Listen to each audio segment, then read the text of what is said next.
Good day! So ngayon, tingin tayo ng dalawa pang examples. Nagagamit tayo ng partial fraction decomposition. And before we proceed, I'd like you to pause this video and try to answer these two problems on your own muna. Okay? Ready? And then let's compare your solutions and our answers. Let's start with our first example. So we want to find the integral of 2x squared minus x plus 4 all over x cubed plus 4x. Note that in this case, mas mataas pa rin yung degree ng denominator sa numerator. So we don't have to perform division para i-reduce yung degree. However, yung denominator natin na x cubed plus 4x, we could only factor it hanggang kay x squared plus 4 times x. Hindi na natin ma-factor further into linear factors si x squared plus 4.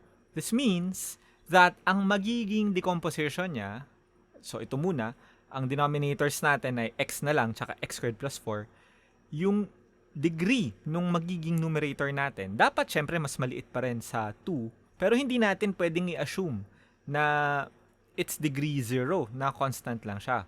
So we'll write it na ax plus b, para yung degree niya mas maliit pa din sa degree nung denominator, pero we are entertaining the possibility na meron siyang term na x.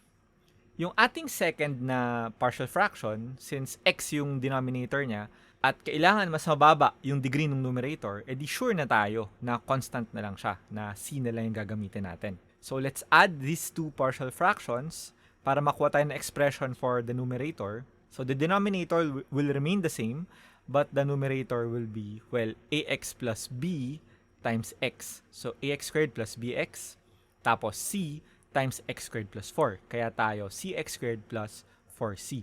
And this expression will be equal to this expression, which will allow us to set up a system of equations. So let's group muna yung like terms. Ang coefficient ni x squared ay a plus c, that will be equal to 2. Coefficient ni x will be b, that will be equal to negative 1. And yung constant term natin ay 4c lang, which should be equal to 4. But rather than setting up a system na may tatlong variables, we could note na yung 4c ay nagko-correspond sa 4, which will allow us to just write that c is equal to 1 and that b is just equal to negative 1 kasi direct naman siyang magkatapat. So actually baka hindi natin kailangan gumawa ng system. And in that case, since alam natin yung c, alam natin yung b, makuha na rin natin yung value ni a, which will be equal to 1.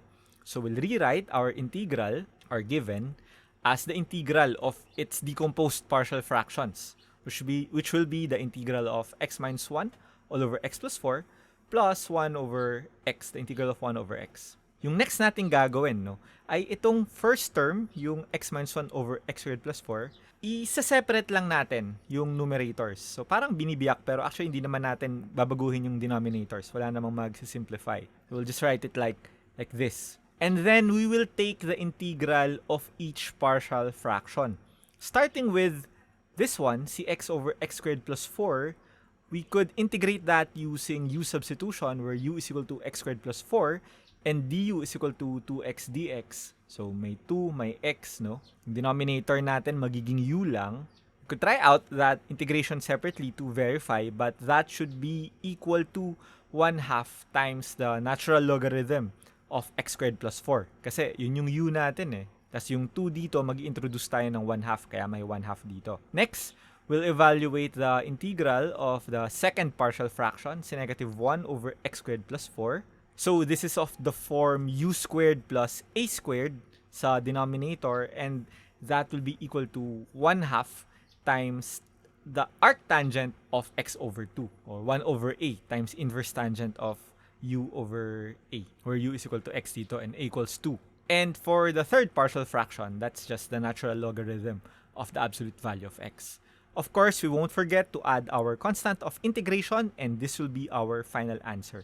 So I hope naging pareho tayo ng result. So the last example, hindi siya parang straightforward na polynomial over polynomial. Kasi yung numerator natin, square root of x plus 4, so yung denominator natin, x lang. So how can this be a partial fraction problem? Well, let's try u substitution kasi meron tayong expression sa loob ng square root But this time, ang u na gagamitin natin ay yung square root of x plus 4. Then yung du natin ay 1 over 2 square root of x plus 4 dx. You should also check na ang derivative ng square root of x plus 4 ay indeed 1 over 2 square root of x plus 4 din. para sure tayo. Now, notice, wala tayong 1 over square root of x plus 4 sa given. So, ang gagawin natin ay i-introduce natin siya. So, we'll rewrite it as square root of x plus 4 over x times 2 times square root of x plus 4 over 2 times square root of x plus 4. 1 lang to, di ba? Then dx. And observe na itong dx times yung nasa denominator na 2 times square root of x plus 4, yun yung nagko-correspond sa du. Now, when we perform the substitution, itong square root of x plus 4, that's equal to u. Ito ding square root of x plus 4 dito, that's also equal to u. So, yung numerator natin, magiging 2 times u squared. Then, pwede nating ilabas yung 2 dito. So, let's just do that. U times 2u. Okay, paano yung denominator natin? Ang denominator natin dito ay x. And u is equal to square root of x plus 4. So, we could rewrite, based on this equation, yung x natin ay u squared minus 4. So, ang denominator na natin dito will be u squared minus 4. Then, combining yung dalawang u sa taas at ilalabas natin yung 2, we'll get that this is equal to the integral of u squared over u squared minus 4. So, medyo nakikita natin na pwede na tayong mag-partial fractions. Now, we should observe that the degree of the numerator is not less than the degree of the denominator. Equal sila. So, we will need to divide para makuha yung remainder na mas mataas yung degree ng denominator sa numerator. But, rather than dividing, kasi itong particular example na to, medyo mas madali siyang i-manipulate, u squared over u squared minus 4, sulat na lang natin siya na 2 times the quantity, the integral of u squared minus 4 over u squared minus 4 plus 4 over u squared minus 4. Yun na lang, wag na nating i-divide. Pero mag-work din naman kung i-divide natin siya. You should still get the same result. Pero kasi madaling makita no? Na yung 4 tsaka yung negative 4, they'll cancel each other out. Kaya diniretso ko ng ganito. In that case, we could now rewrite this as 2 times the integral of 1 plus 4 over u squared minus 4. Pwede natin gamitan ng partial fraction decomposition yung 4 over u squared minus 4. So 4 over u squared minus 4, pwede natin siyang biyakin into two partial fractions na constant over u plus 2 plus constant over u minus 2. Adding yung dalawang partial fractions, we'll get that this is equal to a times u minus 2a plus b times u plus 2b all over yung same na denominator. Let's combine like terms. So, by combining like terms, we could see that a plus b, yung coefficient ni u, is equal to 0. And negative 2a plus 2b, yung constants, will be equal to 4. So, solving this system of linear equations, we'll get that b is equal to 1 and a is equal to negative 1.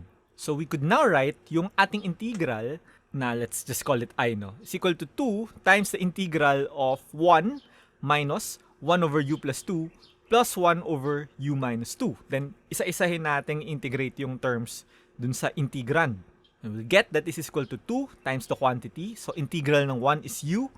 Integral ng 1 over u plus 2 is the natural logarithm of the absolute value of u plus 2 plus the natural logarithm of the absolute value of u minus 2. And let's not forget yung constant of integration natin sa labas. Then of course, nasa u tayo, we need to back substitute, pabalik dun sa square root of x plus 4, which is kung ano man yung u natin. And our final answer is that our integral is equal to 2 times the quantity, square root of x plus 4, minus the natural logarithm of the square root of x plus 4 plus 2, plus the natural logarithm of the absolute value of the square root of x plus 4 minus 2, plus our constant of integration. And that's it for the series of examples. So, salamat sa pakikinig.